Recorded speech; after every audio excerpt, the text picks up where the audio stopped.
Hopefully by now you've noticed something strange is going on. In fact, what you're seeing is Mario running around in a parallel universe. It may not look like much, but it took a surprising amount of effort to get here. It's long been known that allowing Lakitu to follow Mario into a PU causes a crash on console. Only recently, with some help from MK Dasher, I discovered why. The game starts with a mesh and object coordinates. In Super Mario 64, this means the origin is some central point, for Mario, the point between his feet, the plus Y direction is up, and the plus Z direction is forward. The CPU comes up with an affine transformation which sends the object to a new coordinate system, where the camera is at the origin and pointing in the negative Z direction. Unlike modern GPUs, the RDP is based on fixed-point arithmetic. The CPU uses floating point numbers to generate the transformation matrix, which must then be converted into a fixed-point matrix. Specifically, each float is multiplied by 2 to the 16th and converted to a 4-byte integer. Then the upper half, what was originally the whole part, and the lower half, what was originally the fractional part, are stored in two matrices of 2-byte integers. The console crash happens when trying to truncate a float that would result in a number outside the range that can be stored in a signed 4-byte integer. An affine transformation consists of a linear part and a translational part. For the camera's transformation, the linear part is a rotation matrix. This means every entry is at most 1, so there will be no issues when we truncate. For the translational part, however, a potential problem arises.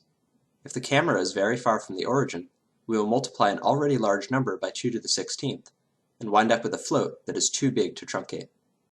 If you played around with PUs in an emulator, you might have noticed that Mario shows up fine along with any objects taken with him to the PU.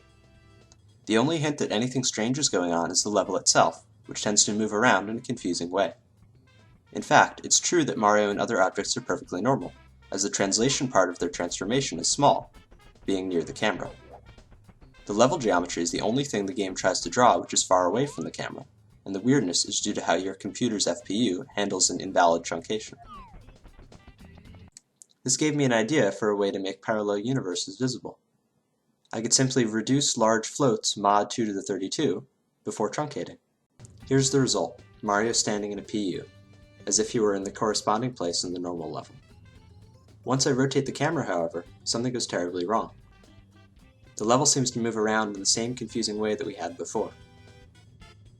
In fact, it seems worse than before, since now looking up and down causes the level to jump around as well. At certain angles, the level comes close to where it ought to be, but it's still not right. Can you figure out where I went wrong? It turns out I was a bit too hasty. Here's a view of the PU grid. The blue Lakitu is what we want. As Lakitu moves around, the blue copy stays in the main map at the correct corresponding position, as if we never left. My incorrect fix will be shown in red. My mistake was thinking the translation vector was the camera's position.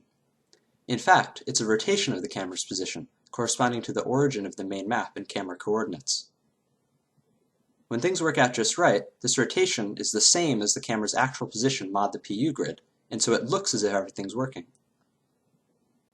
I made a few more mistakes before arriving at a working result, which you can download below. Thanks for watching.